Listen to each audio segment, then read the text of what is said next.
हरे कृष्णा। जगत गुरु श्रीला प्रभुपाद की जय, अनंत कोटि वैष्णवों की जय। आज हम भगवत गीता यथारूप के 6ठे अध्याय के श्लोक संख्या 11 और 12 का अध्ययन करने जा रहे हैं। 6ठे अध्याय का नाम है ध्यान योग। और ध्यान योग में भगवान हमें मन को किस प्रकार से संयमित करना है, नियंत्रित करना है, ये प्रत्येक योग की विधि हमें विस्तार पूर्वक समझा रहे हैं।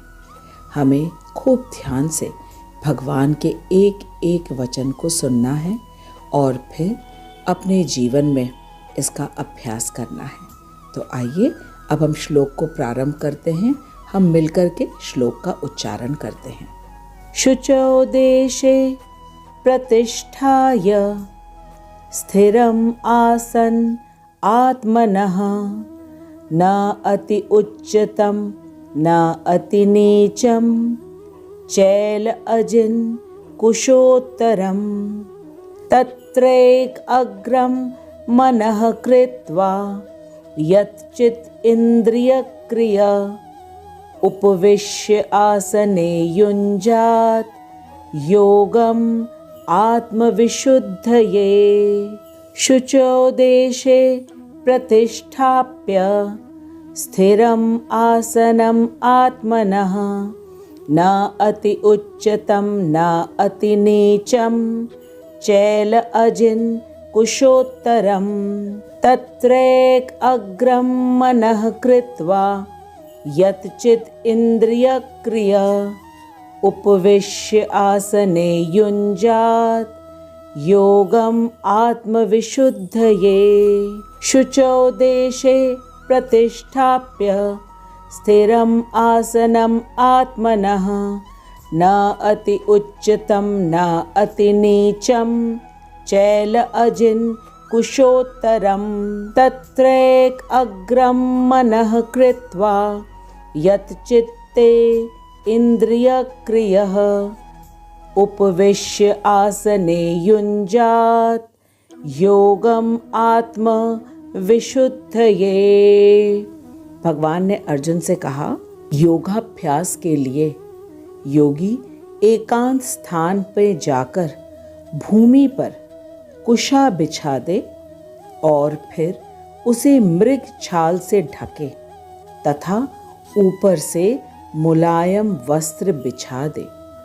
शुचौ देशे प्रतिष्ठाप्य स्थिरम आसनम आत्मनः न अति उच्चतम न अति नीचम चैल अजिन कुशोत्तरम।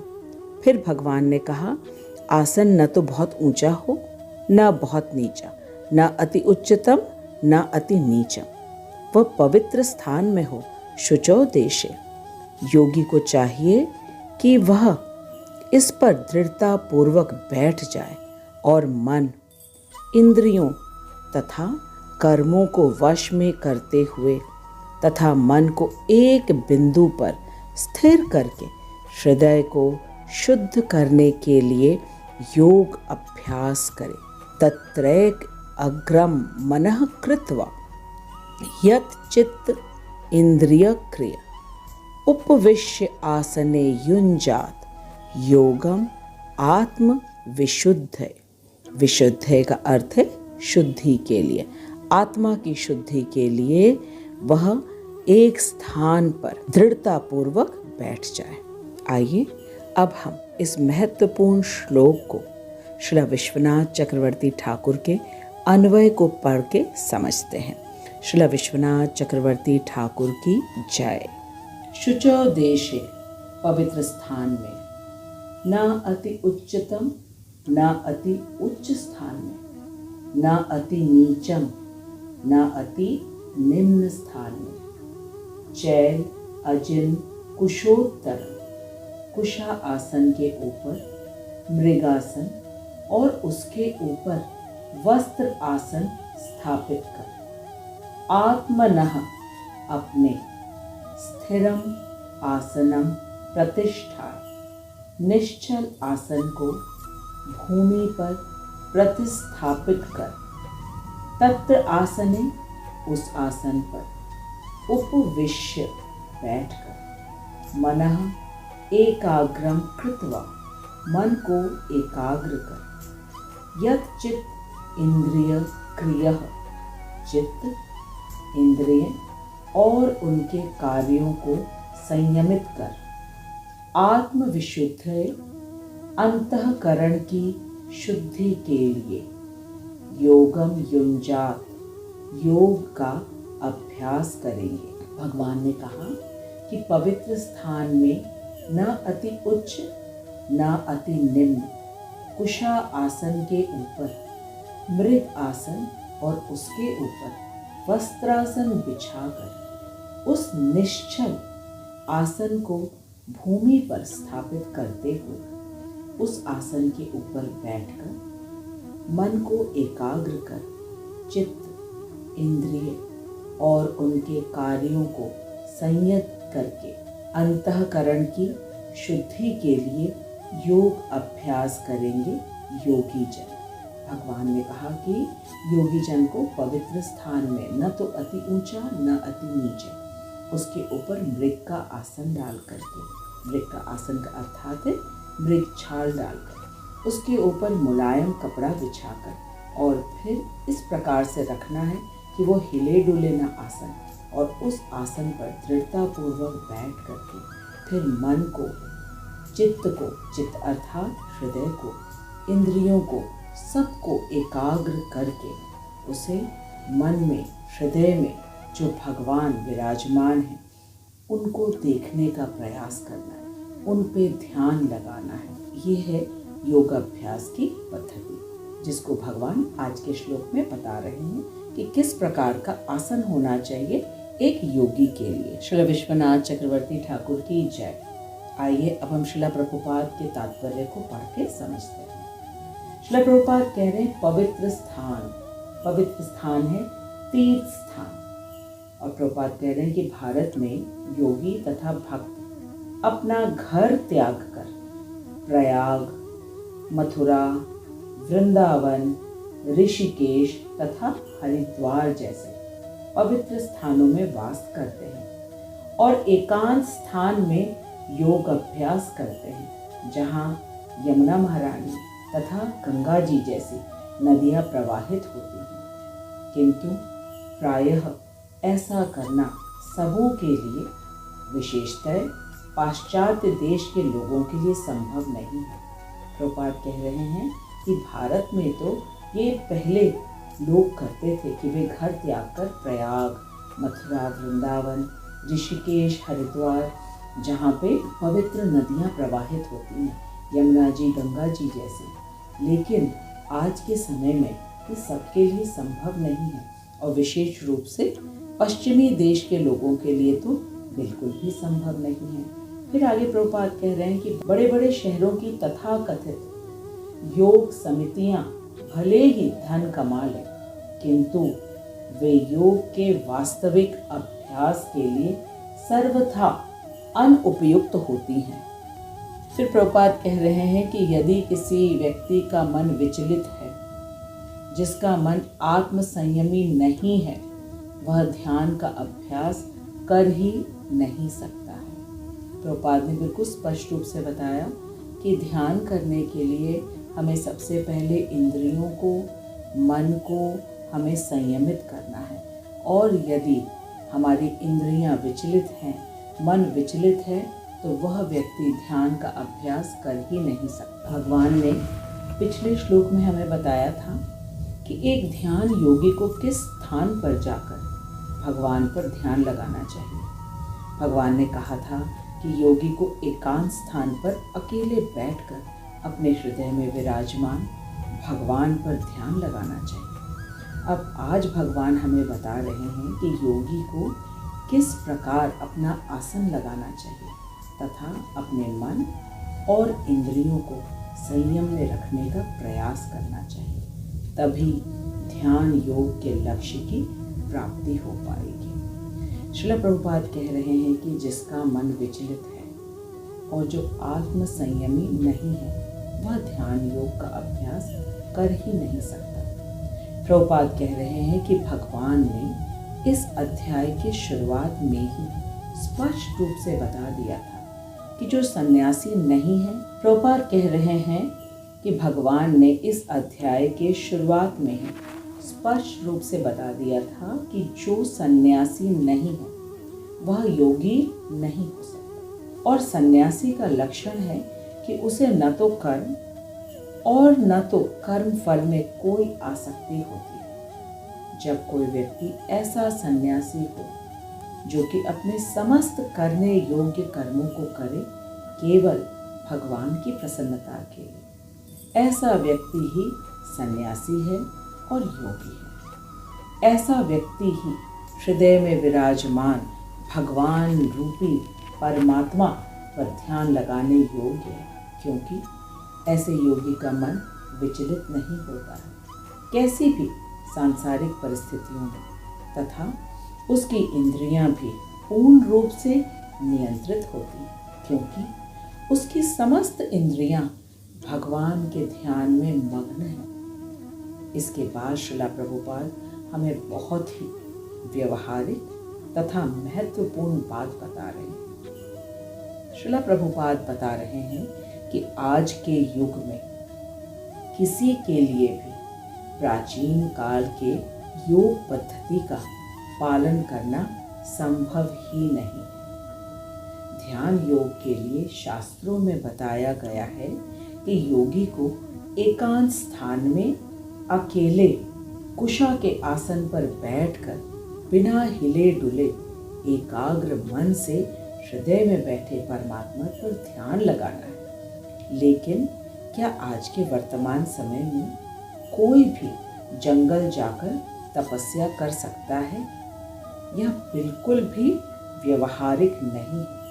भी जंगल जाकर एकांत में तपस्या नहीं कर सकता है। शायद यही कारण है कि प्रत्येक शहर में जगह जगह पर योग शिविर लगाया जाता है, जहां लोगों को योगाभ्यास करवाया जा रहा है। लेकिन इन योग संस्थानों में केवल आसन और प्राणायाम का प्रशिक्षण दिया जाता है, ताकि सभी लोग शारीरिक रूप से खूब स्वस्थ रहें और ज़्यादा से ज़्यादा संसार का भोग कर सकें, जिसको हम आम भाषा में एंजॉय कहते हैं। आज के समय में योग संस्था तथा जिम खूब प्रचलित है शारीरिक रूप से स्वस्थ रहने के लिए। इन संस्थाओं में योग के मूल उद्देश्य के विषय में कोई ध्यान नहीं दिया जाता है।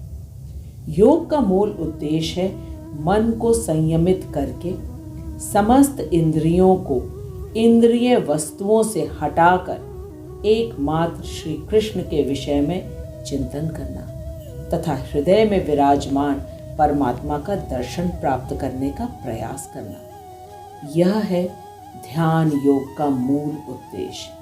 लेकिन वर्तमान समय में किसी भी योग संस्था में यम, नियम, प्रत्याहार तक का पालन नहीं किया जा रहा है। फिर तो धारणा, ध्यान और समाधि की तो बात ही नहीं उठती। प्रत्येक योग संस्थान में केवल आसन और प्राणायाम का अभ्यास करवाया जाता है। यम का अर्थ है शास्त्र वर्जित कर्मों को नहीं करना। नियम का अर्थ है शास्त्र में करने योग कर्मों को अवश्य करना, तथा प्रत्याहार का अर्थ है शास्त्र के अनुसार भक्ति के अनुकूल आहार को ग्रहण करना और प्रतिकूल आहार का त्याग करना। लेकिन आज प्रायः कोई भी आहार पर ध्यान नहीं देता है। लेकिन ये तो सभी को मालूम है कि जैसा आहार वैसा मन, जैसा अन्न वैसा मन। और जब आहार नियंत्रित नहीं है, आहार सतोगुणी नहीं है, तो व्यक्ति कैसे अपने मन को नियंत्रित करके भगवान पर ध्यान लगा सकेगा। श्रीला प्रभुपाद कह रहे हैं कि इस कलयुग में कलह और दंभ का समय है और इस युग में केवल एक तरीका है मन को संयमित करने का, मन को नियंत्रित करने का।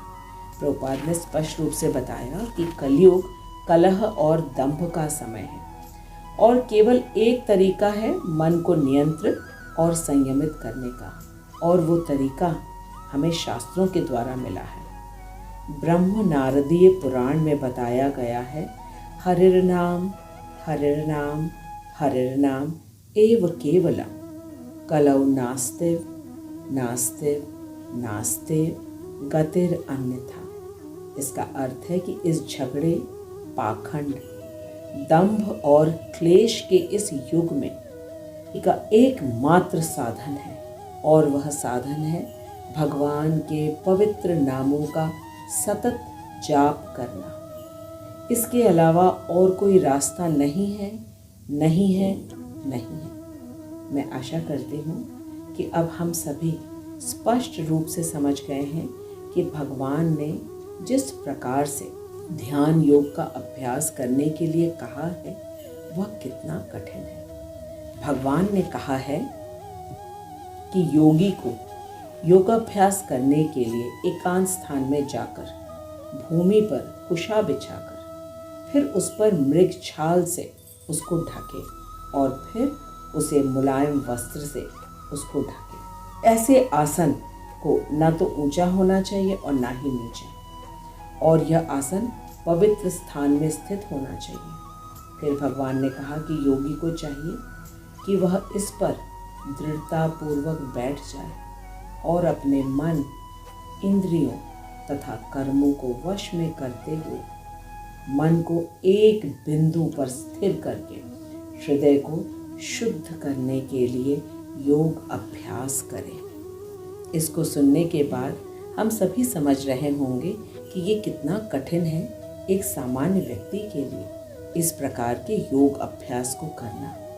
और इसी स्थान पर श्रीला प्रभुपाद ने हमें बृहद नारदीय पुराण से प्रमाण दे दिया कि सर्वोच्च सिद्धि है हरि नाम एव केवलम, और इस हरे कृष्ण महामंत्र को जपने का कोई भी निर्धारित समय नहीं है। यदि ब्रह्म मुहूर्त में हरे कृष्ण महामंत्र का जप किया जाए तो अति उत्तम है, लेकिन किसी भी समय जप किया जा सकता है। कोई भी जप कर सकता है, यहाँ तक कि बच्चा भी जप कर सकता है। केवल हमें स्पष्ट उच्चारण से हरे कृष्ण महामंत्र को बोलना है और सुनना है। ये कितना सरल है हरिनाम जप करना। यह सुविधा केवल कलयुग वासियों के लिए है। हमें इसका अवश्य ही लाभ लेना चाहिए। भगवान ध्यान योग के विभिन्न विधि विधान के विषय में हमें बता रहे हैं। आगे के श्लोकों में ध्यान योग के कुछ और नियमों के विषय में भगवान हमें बताएंगे तथा ये भी बताएंगे कि कैसे करना है और क्या क्या करना है मन को एकाग्र करने के लिए, मन को संयमित करने के लिए। हमें यह ज्ञान अवश्य होना चाहिए कि भगवान ने हमारे ऊपर कितनी कृपा की है। सबसे पहली कृपा तो ये है कि उन्होंने अवतार ग्रहण किया। दूसरी कृपा ये है कि वे अधोक्षज होकर भी सबको दिखे। तीसरी कृपा ये है कि वे बोले। उन्होंने अर्जुन के साथ खूब बोला। उनके और अर्जुन के बीच की वार्तालाप भगवत गीता है। उन्होंने भगवत गीता हम सबको दे दिया। भगवत गीता को समझाने के लिए हमारी पूरी गुरु परंपरा दी, जिसकी शुरुआत ब्रह्मा जी से होती है।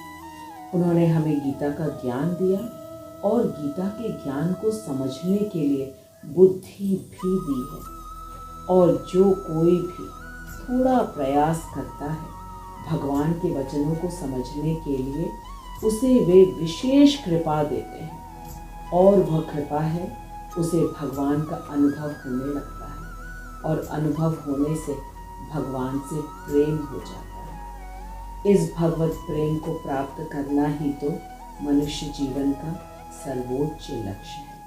मैं आशा करती हूँ कि हम सभी भगवान के एक एक वचन को खूब अच्छी तरह समझेंगे, आचरण में लाएंगे तथा दूसरों को भी प्रेरित करेंगे भगवत गीता पढ़ने के लिए। मैं श्रीला प्रभुपाद और श्रीला विश्वनाथ चक्रवर्ती ठाकुर तथा अपने शिक्षा गुरु हिज ग्रेस हरिमोहन दास प्रभु जी को दंडवत प्रणाम करती हूँ, जिनकी अहेतु की कृपा से हम सब मिलकर भगवत गीता के परम गुह्य ज्ञान को यथारूप में समझने का प्रयास कर रहे हैं। मैं आपको धन्यवाद देती हूँ कि आप अपना बहुमूल्य कीमती समय निकालकर भगवान के वचनों को सुन रहे हैं। आप अपने अनुभव को अवश्य ही YouTube के कमेंट बॉक्स में लिखिए।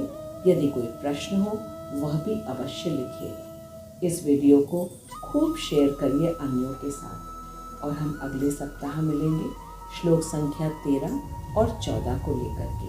तब तक आप खूब हरे कृष्ण महामंत्र का जप करिए और सदा प्रसन्न रहिए। जगत गुरु श्रील प्रभुपाद की जय। अनंत कोटि वैष्णवों की जय। हरे कृष्ण।